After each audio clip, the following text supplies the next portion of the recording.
what were your initial thoughts and opinions when I first initially brought up to you the fact that I had the dream of founding an Afrocentric school that specifically catered to the Black experience for Black students? Mom. Well, my initial thoughts was that there's children, underprivileged children all around the US. So why would you need to just form a school just for African American students? Okay, Detta P, what were your first thoughts and opinions when I told you I wanted to found a school specifically for Black children? Well, my first thought was African American children don't have a history, they don't have a clue of their history, not a true clue of history. And I also felt that you are excellent, you would be an excellent educator, but not just an educator for African American students, but an educator for all students. And my concern was how it would be accepted by the non-African American community. Thank you so much. So following up that question, how do you both feel about it now, currently, Mom? Well, my views have changed due to the reason of, I wouldn't say Asia and I debate, but we do often talk, and it's necessary. I mean, you see the things, not even the police killings, but I know Asia continued to mention to me white supremacy. And I always thought that white supremacy was the KKK, the hood, and things of that nature. But through her going to school, and I will say I am 40 years old, through her going to school, she actually taught me white supremacy is more than that. It's the redlining, not being able to buy a home.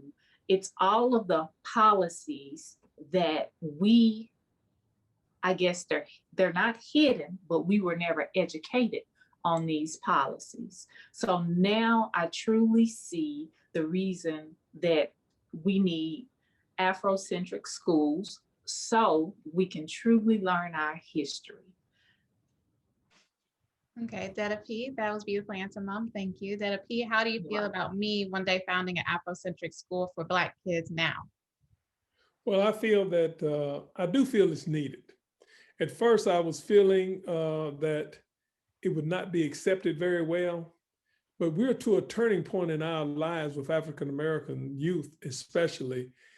They don't know their history. They don't know the great things that we have contributed to society and to this world.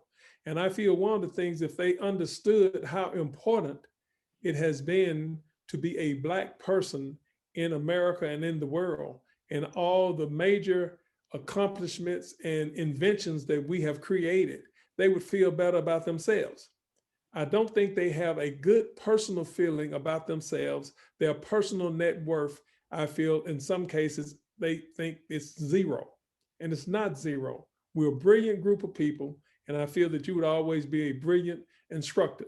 Now, I know that you can be a brilliant teacher with all children, not just African American, but right now the struggle is with African Americans and people of other ethnicities in this country and in the world, suffering because they don't have that feeling of importance, love, concern, and intellect.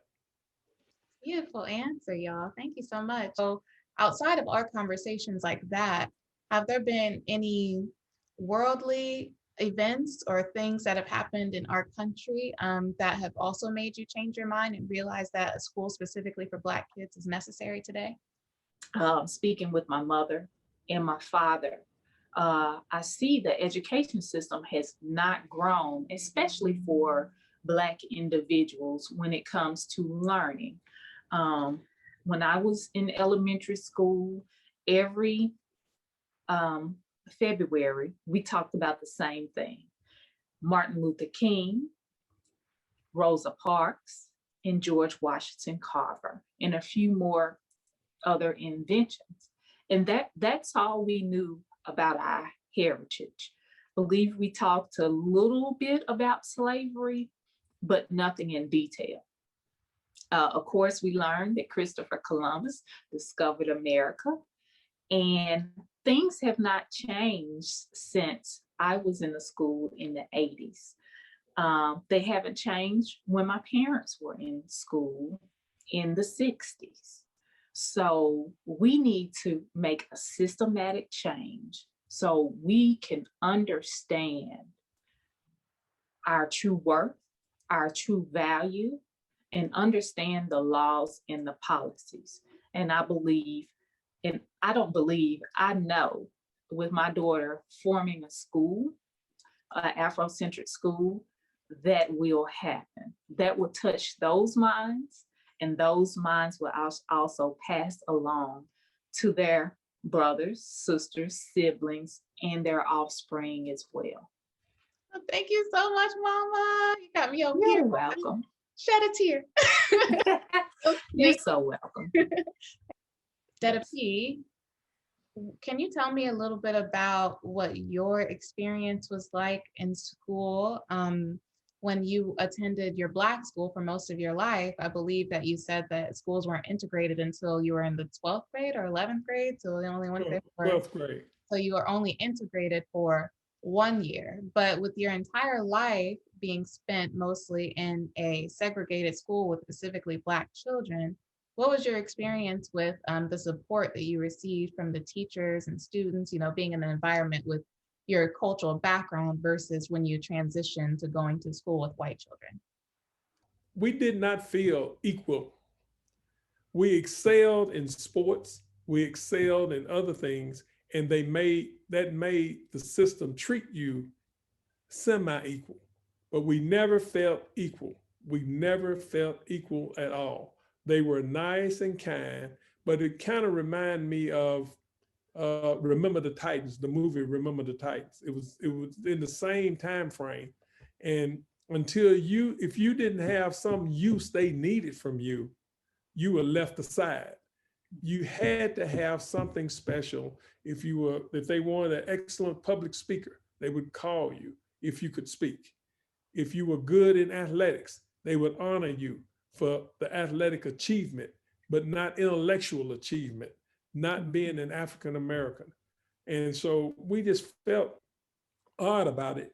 Thank you so much. And one follow-up question to that, well, your entire K through 12 education, Detta P, how many specific people from your cultural background who are Black did you learn about in class and about the contributions that they made to American society?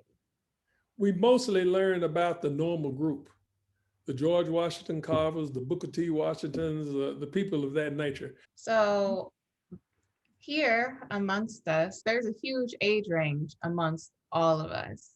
And it sounds like in all of our educational experiences of all these generations, we can only name 4 to 5 African American people from our culture or background and about the contributions that they made to American society in our entire K through 12 education.